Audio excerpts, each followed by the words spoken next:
38 మంది కూలీలకు విముక్తి. అలివి వలలతో చేపలు పట్టేందుకు వాడుకుంటున్న మాఫియా. మత్స్య మాఫియా నుంచి 38 మంది కూలీలను నేషనల్ ఆదివాసీ సమగ్ర అభివృద్ధి సంస్థ ప్రజానిధులు అధికారుల సహకారంతో విముక్తి కల్పించారు. నాగర్ కర్నూలు జిల్లా పెంట్లవెల్లి మండలం మల్లేశ్వరం గ్రామ సమీపంలో కృష్ణా నది పరివాహక ప్రాంతంలో మత్స్య మాఫియా నిషేధిత అలివి వలలతో చేపల వేట సాగిస్తోంది.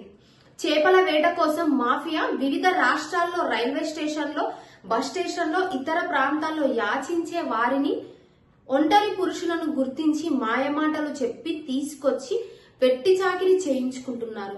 ఈ క్రమంలో 2 రోజుల కిందట విజయవాడకు చెందిన ఓ మహిళ తన భర్త కనిపించడం లేదని నేషనల్ ఆదివాసీ సమగ్ర అభివృద్ధి సంస్థకు చెందిన లేబర్ ఇండియా హెల్ప్ లైన్ నంబర్కు